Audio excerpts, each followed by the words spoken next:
শুরু করলাম সকালের নাস্তা দিয়ে।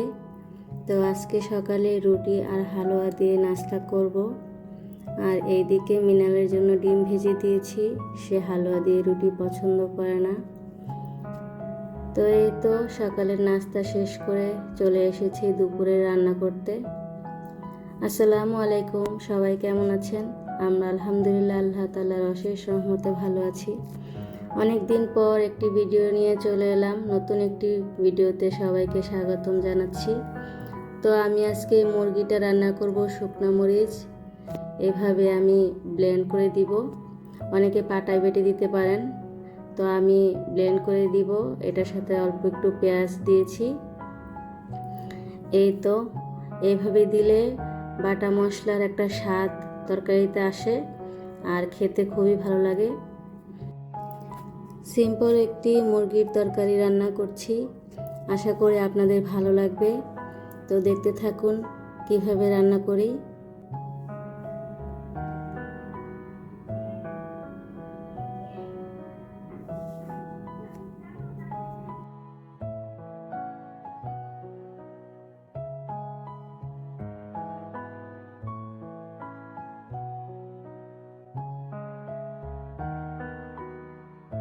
তো এখানে ধুয়ে রাখা গরম মশলাগুলো দিয়ে দিচ্ছি।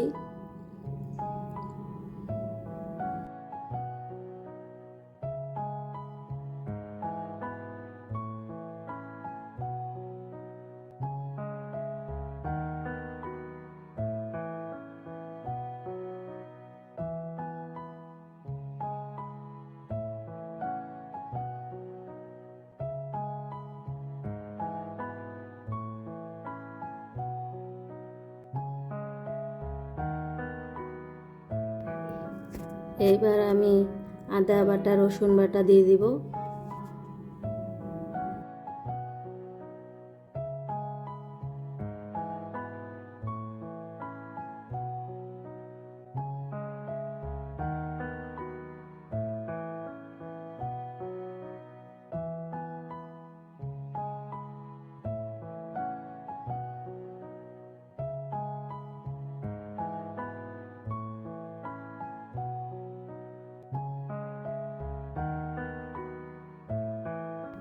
আমি তরকারিটা আরেকটু স্বাদ বাড়ানোর জন্য গোলমরিচ থেতো করে দিয়েছি।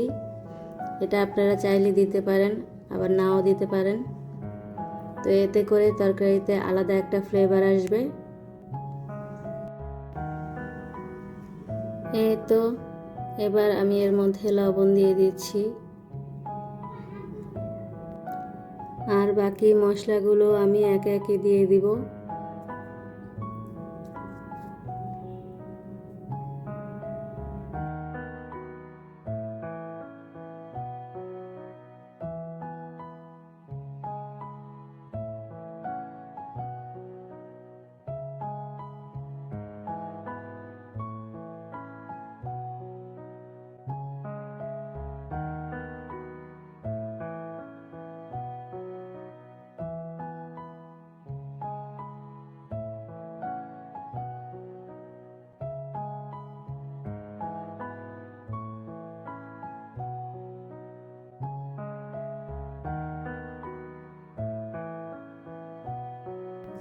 এই তো দেখুন সুন্দর একটা গ্রেভি তৈরি হয়েছে।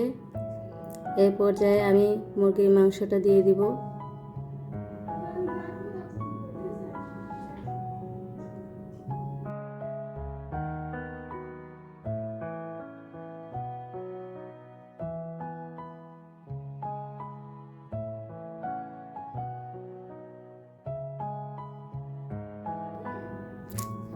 মাংসটাকে খুব ভালো করে কষিয়ে তারপর ঢাকনা দিয়ে ঢেকে দিব। ঢেকে কিছুক্ষণ কষিয়ে রান্না করে নেব।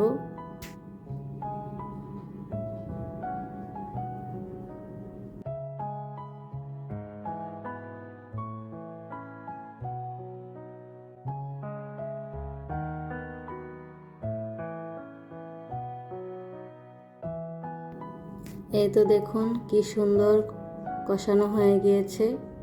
এর পর্যায়ে আমি আলু দিয়ে দিচ্ছি। আমি আলুর পরিমাণ একটু বেশি দিয়েছি, কারণ আমার বাচ্চারা আলু পছন্দ করে। আলু দিয়ে আর একটু ভালো করে কষিয়ে নেব।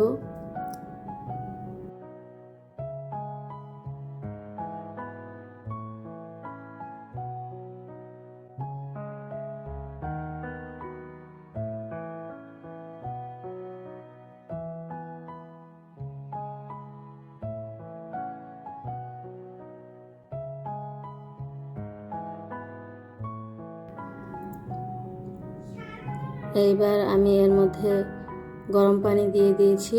গরম পানি দিয়ে দেওয়ার পর এটা খুব তাড়াতাড়ি বলক চলে আসে আর তরকারির স্বাদ ও অটুট থাকে। তো এই তো আমার রান্না শেষ। নামানোর আগে আমি জিরার গুঁড়া দিয়ে দিলাম। আমার রান্নাটা খুবই মজা হয়েছিল, আপনারা ইচ্ছে করলে ট্রাই করতে পারেন। যদি আমার ভিডিও ভালো লেগে থাকে অবশ্যই চ্যানেলটি সাবস্ক্রাইব করে আমার পাশে থাকবেন। তো এই তো মিনালের জন্য অনলাইনে চপস্টিক অর্ডার করেছিলাম। তো তারপর সন্ধ্যার দিকে নুডলস রান্না করে দিয়েছি। তো সে প্রথমবারই চপস্টিক দিয়ে ট্রাই করে একদম সফল হয়েছে। সবাই আমার মিনালের জন্য দোয়া করবেন। যারা কষ্ট করে এই পর্যন্ত ভিডিওটি দেখেছেন তাদেরকে অনেক ধন্যবাদ। আসসালামু আলাইকুম।